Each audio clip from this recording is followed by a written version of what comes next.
Chapter 8. The flood recedes. But God remembered Noah and all the wild animals and livestock with him in the boat. He sent a wind to blow across the earth, and the floodwaters began to recede.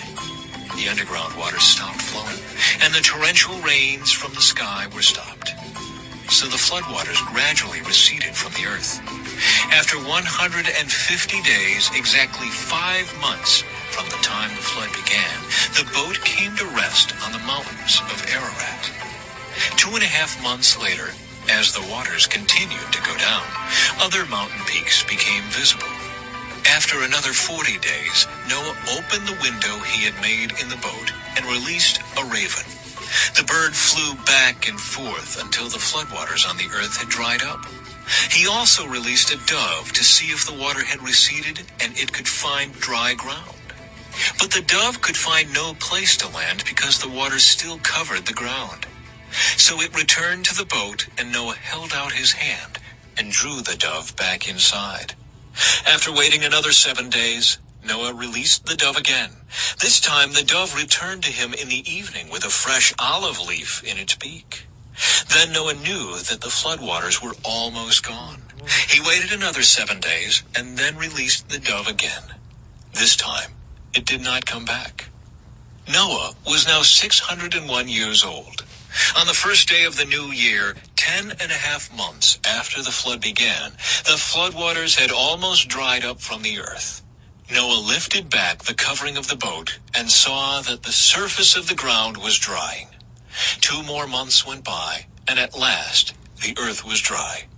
Then God said to Noah, "Leave the boat, all of you. You and your wife and your sons and their wives.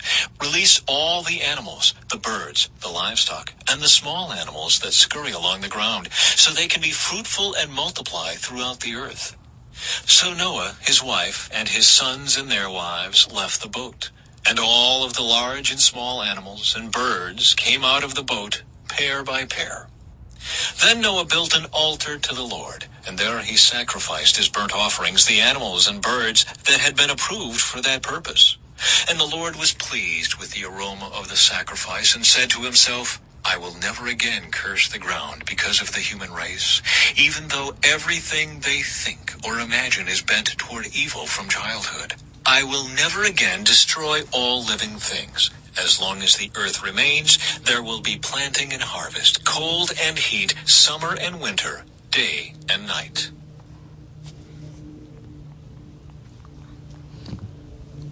So, in the Life Application Bible in Genesis chapter 8, the story of Noah's life involves not one but 2 great and tragic floods. The world in Noah's day was flooded with evil. The number of those who remembered the one true God had dwindled to one. Only Noah still worshiped God.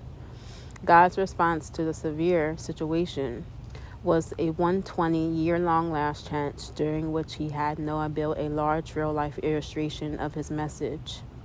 Nothing like a huge boat on dry land to make a point.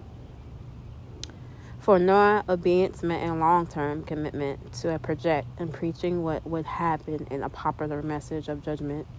Many of us have trouble sticking with any project, whether or not it is directed by God. It is interesting that the length of Noah's obedience was greater than the lifespan of people today. The only comparable long-term project is our very lives, but perhaps this is the great challenge. Noah's only comparable long-term project is our very lives, but perhaps this is the great challenge. Noah's life gives us to live in acceptance of God's grace an entire lifetime of obedience and gratitude. The strengths and accomplishments are only follower of God left in this generation, second father of the human race and man of patience, consistency, and obedience, and first major shipbuilder. The weaknesses and the mistakes were got a drunk and embarrassed from himself in front of his sons. And the lessons from his life we can learn: God is faithful to those who obey him. God doesn't always protect us from trouble, but he cares for us in spite of trouble. Obedience is a long-term commitment. We may be faithful, but our sinful nature remains with us. And the very statistics is where we're not told how far from the Garden of Eden people have settled. The application farmer, shipbuilder, preacher, relative's grandfather, I don't know how to pronounce their names.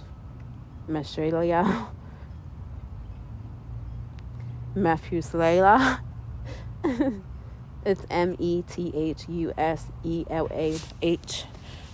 This is why I bought a freaking iPhone, so I can pronounce these freaking words, because I have like a speech dyslexia problem, kind of like.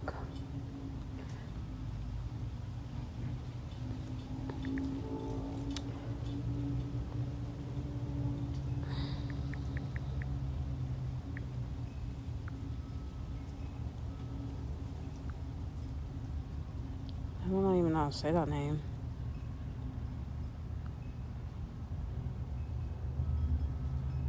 Methuselah. Oh, Methuselah.